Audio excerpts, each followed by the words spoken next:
Meus irmãos, nós vamos retornar à nossa exposição em Tito, né? Nós paramos no início do mês para falar sobre presbíteros e diáconos, as qualificações bíblicas, e hoje retornamos ao livro de Tito.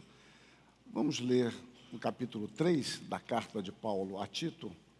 São dois textos que eu tenho lido. Tito, capítulo 3, vamos ler até o verso 7, né? Tito 3, a partir do primeiro verso até o verso 7.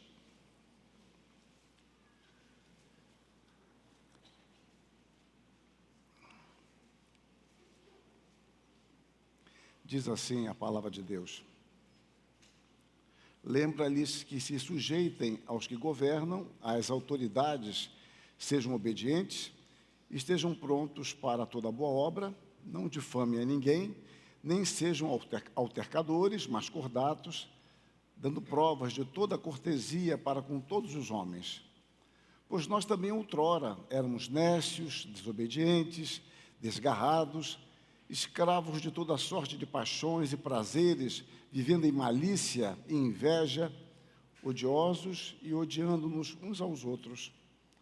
Quando, porém, se manifestou a benignidade de Deus, nosso Salvador, e o seu amor para com todos, não por obras de justiça praticadas por nós, mas segundo sua misericórdia, ele nos salvou, mediante o lavar regenerador e o renovador do Espírito Santo, que ele derramou sobre nós ricamente, por meio de Jesus Cristo, nosso Salvador, a fim de que, justificados por graça, nos tornemos seus herdeiros, segundo a esperança da vida eterna. Amém. E agora, apenas o primeiro verso do capítulo 1, a saudação de Paulo, quando ele diz: Paulo, servo de Deus e apóstolo de Jesus Cristo, para promover a fé que é dos eleitos de Deus e o pleno conhecimento da verdade, segundo a piedade. Amém. Meus irmãos, nós temos falado sobre a bendita salvação e temos relacionado esses dois textos, embora eu quero me deter mais no capítulo 3, mas, por enquanto, eu tenho voltado ao primeiro verso para enfatizar que a nossa salvação, a origem dela, está em Deus e está na eternidade, e isso se chama eleição. Paulo fala que ele foi chamado por Deus para promover a fé que é dos eleitos. E os eleitos são esses aqui do capítulo 3, que ele fala que Deus derramou ricamente por meio de Jesus Cristo o seu Espírito Santo, ele nos regenerou, ele nos lavou, ele nos perdoou. Então, temos aproveitado para falar sobre eleição. E nas últimas ocasiões, nós falamos que a eleição eterna é um ato livre, aliás, é um ato da vontade livre e soberana de Deus, ela é eterna e imutável, e demos bastante ênfase na última ocasião, mostrando que essa eleição é em Cristo, porque ninguém será salvo fora de Cristo, e em Cristo nós temos o eleito de Deus, no qual todos nós somos atraídos por meio da pregação do Evangelho, e a nossa salvação está em Jesus Cristo. Hoje eu quero falar, embora os assuntos são intercambiáveis, que a nossa eleição, ela é graciosa, ela é incondicional, graciosa e incondicional. Por vezes, meus irmãos, os termos que usamos, eles não correspondem bem à ideia que temos. Nós não usamos termos adequados, não temos clareza também do que queremos definir, então, ou seja, não temos definição, as expressões não são adequadas, nós temos um juízo equivocado ou até mesmo uma intuição equivocada. Uma coisa um tanto jocosa que aconteceu, eu não sei se foi nos anos 50, eu não sei, essa história eu ouvi do meu antigo professor, dizendo que em São Paulo houve uma época em que cachorros não poderiam andar de trem, não poderiam estar no trem. Hoje podem andar em shopping, mas na época não podiam andar em trem. Muito bem, e os vigias estavam muito atentos a isso, os inspetores, e um dia uma senhora muito bem vestida estava com um animalzinho no colo, e eu nem sei se eu contei essa história já aqui, mas vamos lá. Então, no colo, e esse inspetor ficou meio sem graça, Mas se dirigiu àquela senhora e falou: olha, eu lamento, mas cachorro não pode ser transportado no trem. E aquela senhora muito séria falou para ele: mas isso não é um cachorro, é um quadrúpede. E ele se assustou com aquela resposta, se afastou e ficou olhando para aquele quadrúpede que parecia um cachorro. E chegou para ela e falou: senhora, esse quadrúpede parece cachorro. Nem sempre as coisas temos clareza quanto às suas definições. O quadrúpede era um cachorro, só que a definição daquela senhora gerou confusão. Então, os termos nem sempre são adequados. Eu já tive uma experiência, não quero ficar me alongando em ilustrações, mas uma experiência, não apenas uma vez, de chegar em algum lugar e a pessoa ver o meu nome e esperar um alemão alto, bem claro, com sotaque. E chegava lá um paraibano mediano de cor parda. Isso, em geral, procuravam pelo preletor. E lá estava eu já em dúvida quanto à minha identidade. Era por causa do nome. O nome, você cria intuições. Bom, isso acontece com todos nós de forma muito grotesca, às vezes, nos nomes que são dados. Você pode ir em cidades do interior de alguns estados, que lá tem o melhor hotel da América Latina. Bom, não sei de onde eles tiraram essa classificação, mas acontece coisas assim. Bom, no campo material, relacionamento, isso pode ser até engraçado. O quadrúpede ser um cachorro, o alemão ser um paraibano, o melhor hotel está em Jequié. Bom, isso pode acontecer. A questão se torna extremamente grave quando isso é levado para o campo bíblico, o campo teológico. Por exemplo, a questão da graça de Deus. Nós falamos sobre graça, nós definimos graça, mas nós vivemos obra. É como se o termo graça, ele não fosse suficientemente definido para nós, embora seja, nós sabemos que a definição genérica é de um favor imerecido que nós recebemos. Nós já falamos um pouco sobre isso, inclusive, nesta série. Mas lá no fundo, nós pensamos em obras. Ainda que a palavra obras não apareça, mas a ideia de obras está. É quando você, às vezes, não quer falar de determinada coisa, fala: olha, aquela doença, aquele personagem, você não quer se referir ao nome, então você não usa o nome obras.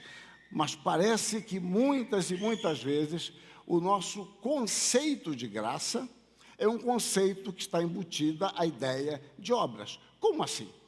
Quando nós falamos que Deus, Ele nos ama, que Deus graciosamente nos escolheu, nós tendemos a pensar de forma embutida que Deus nos escolheu porque Ele previu que nós iríamos crer nele. E parece que isso é uma coisa abstrata, mas não é. Esse conceito é oficializado em determinados sistemas teológicos, e mesmo que não seja de nós, nossa igreja, isso pode estar embutido em nós. Então, a ideia de que Deus previu que um dia nós creríamos e assim Ele nos escolheu. Deus seria um grande visionário. E quando alguém é tentado a pensar assim, esta pessoa está totalmente enganada quanto à graça. Porque, na realidade, o mérito sempre está em Deus. É Deus que, com o seu amor eterno, nos reconciliou consigo mesmo. E é inútil para nós, desnecessário, buscar razões para Deus agir como Ele age. Porque Deus, em sua misericórdia, é Ele mesmo que nos atrai para si. É Deus, em sua misericórdia, que no tempo Ele vai concretizando o seu propósito. Isto aconteceu em nossa vida. Isto acontece na vida de dezenas, centenas, milhares, milhões de pessoas ao longo da história e pessoas que estão próximas de nós. E é por isso que vocês oram por determinadas pessoas. Algumas esposas podem estar orando pelo seu marido, o marido pela esposa. O casal pode estar orando pelo seu filho, pela sua nora, pelo seu genro, pelo seu neto. E por que nós oramos? Porque nós cremos que Deus é poderoso para quebrar corações de pedra. E nós não oramos falando: olha, esse meu neto é muito bom, Senhor, vai ser uma grande aquisição para o reino de Deus. Bom, Nós não fazemos desta forma. Embora se fizermos, Deus em sua misericórdia vai nos entender, saber que nós nada sabemos, mas cremos em Deus. Mas o fato é que nós cremos no poder de Deus. Agora, nós fomos criados como seres racionais. Nós somos seres lógicos e gostamos de categorizar as coisas. Não há nenhum mal quanto a isso, pelo contrário. Nós dividimos, nós fracionamos a realidade para poder relacionar. A ideia de causa e efeito domina muito a nossa mente e nós fazemos isto com muita naturalidade no nosso cotidiano, em nossa vida. Uns mais, outros menos. O problema está quando nós queremos aplicar essa lógica, que ela é limitada, porque nós somos humanos, mas ela é aplicada a Deus. E aí nós encontramos dois obstáculos óbvios. Primeiro, nós somos humanos, somos limitados. Limitação não é pecado. Limitação é condição de criatura. Mas o outro ingrediente é o pecado. O pecado desvirtua totalmente a nossa estrutura de pensamento quando nós queremos aplicar a Deus. Eu posso ser muito inteligente, você pode ser genial com as coisas materiais, no seu campo profissional, intelectual, mas quando isso entra nas questões bíblicas, referentes à nossa salvação, é aquilo que Paulo fala aos Coríntios, a nossa sabedoria é nula. E é por isso que Paulo joga na cara fortemente dos coríntios, que achavam que a mensagem do Evangelho era imbecil, embora a nossa tradução coloque loucura. Ele diz, olha, foi da vontade de Deus, foi do prazer de Deus salvar os que creem nessa imbecilidade, nessa loucura. A loucura da pregação é sábia, porque a loucura de Deus é mais sábia do que a sabedoria do homem. Isso está muito claro, de modo especial, no primeiro capítulo de Paulo aos Coríntios. Então, nós queremos aplicar a nossa lógica a Deus e queremos, então, encontrar uma justificativa para Deus graciosamente nos escolher. E a Bíblia diz apenas que foi da vontade de Deus. E diz que Deus nos amou. Agora, por que Deus nos amou? O que Ele viu em nós? Nada que Ele revele. E certamente, meus irmãos, não há nada no fundo do nosso coração, embora o coração não tenha fundo, nada no nosso coração que possa ali Deus observar e falar, não, ele tem algum valor, ele de fato tem algum motivo nele de beleza, alguma coisa que eu possa olhar. Não, a salvação é pela graça. Mas a nossa lógica, ela insiste em explicações. Lembre-se do amigo de Jó, os amigos de Jó, que ficaram o tempo todo querendo encontrar um motivo para Jó estar sofrendo. Por que Jó sofria tanto? Ele cometeu algum pecado. Não, ele é arrogante, ele disfarça, mas é assim. E eles fazem discursos prolongados para arrumar um motivo. Só que não havia nenhum motivo lógico. Ali nós vemos a soberania de Deus, vemos a bondade de Deus, vemos ali por meio de Jó uma palavra de consolo para todos aqueles que sofrem, que Deus tem um propósito gracioso em todas as coisas, mesmo se valendo quando é da sua vontade de Satanás, que foi um instrumento de Deus ali, e Jó sai fortalecido no livro. Nós podemos pegar os discípulos no Novo Testamento. Eles estão olhando um homem cego de nascença. E a pergunta é, por que alguém nasce cego? Alguém pecou. É a lógica que eles atribuem. Está lá em João capítulo 9. Mestre, quem pecou? Este ou seus pais, para que nascesse cego? Observem que eles fizeram uma maldade muito comum em nossa razão. Estabelece os limites do pensamento. É isso ou aquilo. Quem pecou? Ele ou seus pais, para que nascesse cego?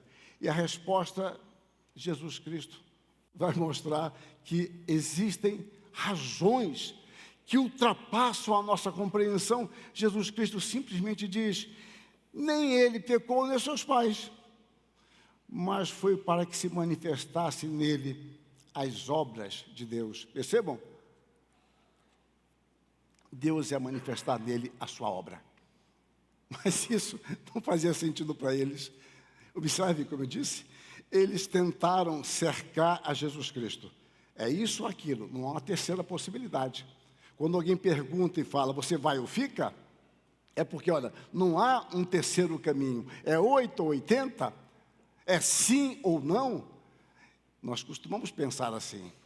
Porém, há aspectos da vida que nós não podemos simplesmente aplicar desta forma, porque a realidade não se esgota somente nessas categorias. É como, por exemplo, nós falamos da fé. A fé é racional? Aí você fica com medo de dizer que ela é racional. Aí a pessoa fala, então ela é irracional. Não, mas a fé não é irracional. Mas alguém colocou você num tabuleiro da realidade, como se tudo estivesse limitado. E a palavra de Deus vai nos mostrar que ela é supra-racional. Há uma terceira via, ela vai além da razão, ela tem elementos de racionalidade, mas ela ultrapassa. Então, meus irmãos, nós podemos, quem sabe, achar esses exemplos de Jó e dos discípulos infantis, mas na realidade é o que nós fazemos, e não há nenhum mal necessariamente em usar da inteligência que Deus nos deu, da capacidade de pensar e de raciocinar. A palavra de Deus dá ênfase a isso. Romanos, nós encontramos Paulo falando sobre o culto racional, embora alguns queiram colocar culto espiritual, mas lá é um culto lógico. O culto envolve a nossa inteligência também, não somente. Agora, nós queremos dominar a mente de Deus com a nossa lógica? Não dá. Não dá, não é porque Deus seja ilógico. É porque os pensamentos de Deus não são os nossos pensamentos. Ele tem razões que ele não revela, e são razões eternas que eu creio que mesmo se ele revelasse, nós não conseguiríamos alcançar o sentido. Então, tentar ultrapassar os limites do que a palavra de Deus nos ensina é uma atitude extremamente perigosa, uma atitude estéril, que nós não chegaremos a lugar nenhum, pelo contrário, nós iremos cometer induções lógicas, e chega um ponto que você já nem mais sabe qual é o seu fundamento, você está de um ponto para outro, e cada ponto serve de pressuposto para outro, e você vai se perdendo na linha do horizonte, e sempre se afastando das razões da palavra.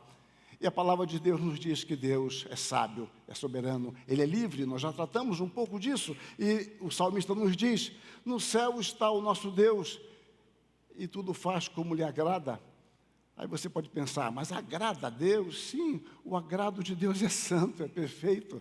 O agrado de Deus é majestoso, não é como o nosso. No Salmo 135, o salmista diz, louvai ao Senhor, porque o Senhor é bom. Cantai louvores ao seu nome, porque é agradável, pois o Senhor escolheu para si a Jacó e a Israel para a sua possessão. Com efeito, eu sei que o Senhor é grande e que o nosso Deus está acima de todos os deuses.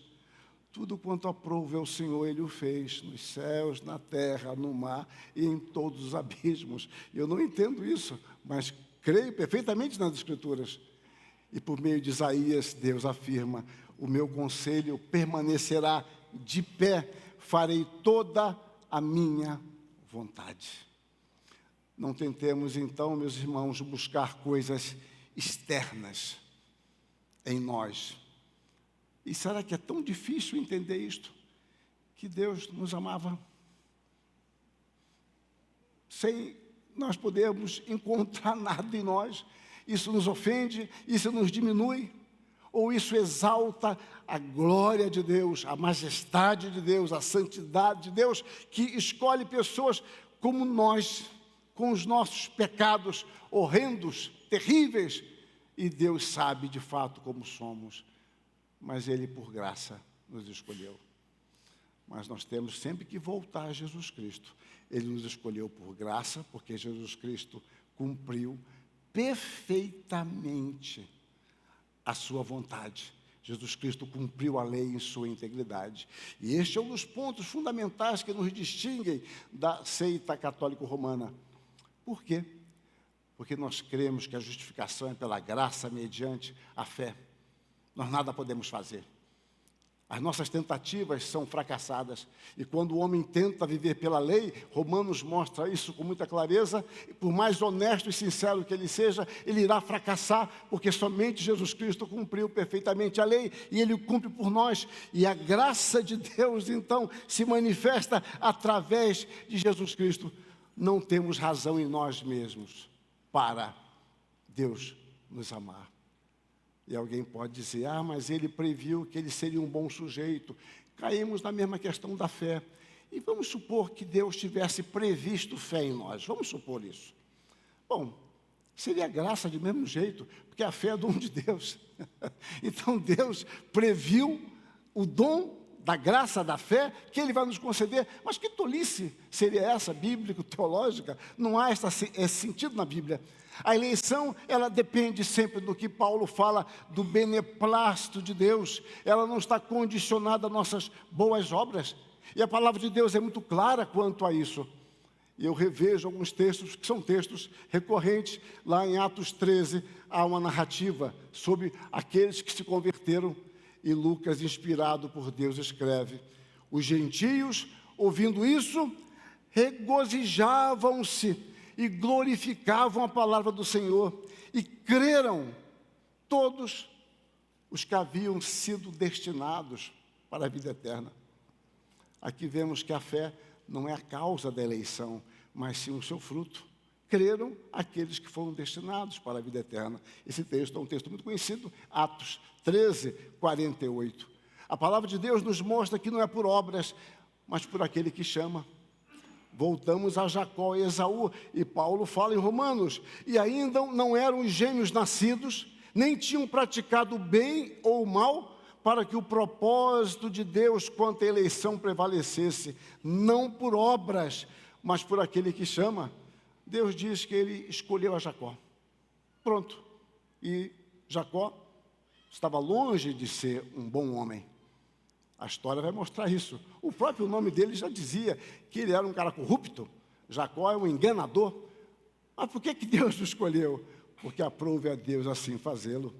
Em Romanos ainda 9,16 lemos: portanto, não depende de quem quer ou de quem corre, mas de Deus usar a sua misericórdia. Agora, por que Deus usou? Não sei, meus irmãos, mas graças a Deus que Ele usou. Em Romanos ainda, a fim de que também desse a conhecer as riquezas da sua glória em vasos de misericórdia, que para a glória preparou de antemão. Nós somos os vasos de misericórdia, não há lugar para arrogância nenhuma em nós.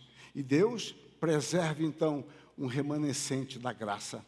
Deus, ao longo da história, apesar de todos os ataques à igreja, Deus tem preservado o seu povo. Em momentos que parece que a igreja estaria destruída, falida, acabada, Deus preserva o seu povo. E Paulo resume isso. Mas que lhe diz a resposta divina? Reservei para mim 7.000 homens que não dobraram os joelhos diante de Baal. Assim, pois, também agora, no tempo de hoje, sobrevive um remanescente segundo a eleição da graça. E se é pela graça, já não é pelas obras. Do contrário, a graça não é graça. Que diremos, pois? O que Israel busca, isso não conseguiu, mas a eleição alcançou e os mais foram endurecidos. Reparem, eu estou lendo Romanos 11, de 4 a 7, observe o que ele diz no verso 6, e se é pela graça, já não é pelas obras, do contrário, graça já não é graça. Então, é aquilo que eu falei no início, se você pensar em obras junto com graça, graça não é graça. Se você pensar biblicamente em obras, que eu vou tratar bem na frente sobre esse assunto, como resultante da graça, sim, isso é bíblico. A graça de Deus, ela nunca é estéril. A nossa fé se evidencia em obediência, mas nós não estamos tratando dos efeitos, estamos tratando da causa. A palavra de Deus vai nos mostrar que a redenção nossa é para o louvor de Deus e para a glória de Deus, no qual temos a redenção pelo seu sangue, a remissão dos pecados, segundo a riqueza da sua graça. Outra vez, a fim de sermos para louvor da sua glória, nós, os que de antemão esperamos em Cristo. Todas as coisas convergem para o propósito de Deus. Eu não entendo cada passo da história, e ninguém entende, mas Deus tem o controle, e Deus vai guiando a história, Deus vai guiando o seu povo, Deus vai constituindo a sua igreja, e por isso os irmãos devem continuar orando, porque as nossas orações fazem parte do propósito de Deus. As nossas orações estão envolvidas nisso. A providência de Deus envolve nossas orações, ainda que nós não saibamos como isso acontece. Mas Deus que nos leva a orar, o Espírito que nos ensina a falar com Deus, é esse mesmo Deus que governa a história e governa a nossa vida. E as nossas orações estão ali embutidas. E a fé e as obras, então, elas são resultados da eleição eterna desse Deus que já nos amava. Eu estava lembrando ali, enquanto estava sentado, e minha Bíblia tem um hinário, e eu estava lembrando de um hino, e eu não vou ler ele todo, mas muitos devem conhecer. Se vocês quiserem, eu faço um solo, não, isso é brincadeira, solo, eu senão vou ficar sozinho aqui. Bom, o hino 105 do hinário de minha igreja, eu vou ler só a primeira estrofe e o coro, que diz: não sei por que de Deus o amor a mim se revelou. Porque Jesus, meu Salvador, na cruz me resgatou. Aí vem um coro que sempre é a parte mais conhecida. Mas eu sei em quem tenho crido, estou bem certo que é poderoso, guardará, pois, o meu tesouro até ao dia final. É interessante que as 4 estrofes do hino vêm: não sei, não sei, não sei, não sei como o Espírito agiu, não sei o que de mal ou bem está destinado a mim, não sei se ainda longe o dia está, mas eu sei em quem tenho crido. A Escritura, então, meus irmãos, vai nos mostrar uma ação de Deus que não é isolada. A ação de Deus está associada ao seu decreto eterno. Quando Pedro, ele diante do concílio de Jerusalém, vai explicar por que ele pregou aos gentios, era uma coisa ainda nebulosa para os judeus, como ele poderia pregar aos gentios. Ele já havia explicado isso em Atos 11, mas agora em Atos 15, no concílio de Jerusalém, ele diz: mas cremos que fomos salvos pela graça do Senhor Jesus, como também aqueles o foram, ou seja, nós judeus, eles gentios, foram salvos pela graça. A igreja de Corinto, muito arrogante, Paulo pergunta: pois quem é que te faz sobressair? E que tens tu que não tenhas recebido? E se recebeste, por que te vanglorias, como se não tiveras recebido? Aos Efésios, o texto básico: porque pela graça sois salvos, mediante a fé. Isso não vem de vós, é dom de Deus, não de obras, para que ninguém se glorie, pois somos feitura dele. A palavra feitura, na tradução literal, podia ser traduzido por poema, né? A obra de Aristóteles, Arte Poética, tem esse nome, da palavra grega, poesis. Então diz assim, o que ele está dizendo: pois somos o poema de Deus. Paulo diz que nós, igreja, somos um poema de Deus. Pensem nessa igreja que está caminhando, dificuldades, problemas, mas Deus está constituindo o seu povo. Somos feitura, ou poemas dele, criados em Cristo Jesus para as boas obras. Para, não por causa, mas para, que eu vou analisar no futuro, como eu disse, as quais Deus de antemão preparou para que andássemos nela. Tanto a fé como as boas obras são a resposta a um dom de Deus. E mais, meus irmãos, se as pessoas já iriam crer no Evangelho, para que escolher? Elas já vão crer mesmo no Evangelho. Se Deus nos escolheu, por outro lado, para sermos santos, Deus nos escolheu antes da fundação do mundo, diz o apóstolo, para sermos santos, é porque nós não éramos e nós nunca seríamos. Então Deus, de fato, quando Ele nos chama, Ele vai desenvolvendo, aplicando o seu propósito. Deus vai realizando a sua obra. E o amor gracioso de Deus, então, não nasce de estímulos externos, de momentos, de circunstâncias. Deus não é escravo do seu amor. O amor de Deus é santo e é justo. Isso escapa para nós, mas assim o é. A cruz, como nós falamos outro dia, revela a majestade de Deus e revela também a justiça de Deus. Nós vemos a ira de Deus caindo sobre Jesus Cristo, porque Deus leva a sério o pecado. E nós vemos o amor de Deus também na cruz. É um Deus majestoso que a gente não consegue dominar. E se conseguíssemos, ele não seria Deus. É esse Deus perfeito que nos escolhe para sermos santos e irrepreensíveis. Deus nos ama porque escolheu nos amar. Isso nos basta. Você pode, em alguns momentos, se sentir desamado, traído, sozinho, abandonado. É possível vivermos circunstancialmente assim, ou nos sentirmos, ainda que a realidade não seja essa. Mas a realidade para o povo de Deus nunca é esta, porque Deus, com amor eterno, nos amou. E com benignidade Ele nos atraiu, e Ele continua atraindo o seu povo. Ele continua chamando o seu povo por meio do Evangelho. Então, não há merecimento algum em nós. A eleição eterna é o suprassumo da bem-aventurança eterna de Deus, e ela nos é concedida pela graça. A bem-aventurança não está nos méritos humanos, mas no fato de Deus escolher a nós e nos aproximar de si. E é um texto que passa às vezes desapercebido. Eu quero concluir com ele, com Salmo 65, 4, que diz assim: bem-aventurado a quem escolhes e aproximas de ti para que assista nos teus átrios. Nós seremos satisfeitos com a bondade da tua casa, o teu santo templo.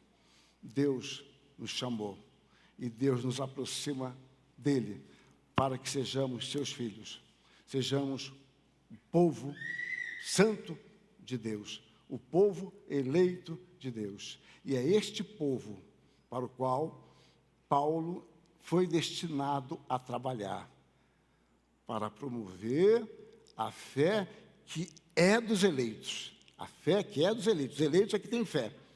Quer dizer, a fé dos eleitos de Deus e o pleno conhecimento da verdade. Meus irmãos, nos alegremos em saber da graça de Deus. Não menosprezemos esta graça de Deus, mas respondamos a esta graça com fé. E a fé se expressa em obediência. Sejamos obedientes a Deus, porque Ele nos amou em Cristo. E este amor envolve essencialmente, o sangue de Cristo. Aquele que pagou um precioso preço, um grandioso preço, porque o seu sangue foi precioso aos olhos de Deus. Que Deus nos abençoe. Amém.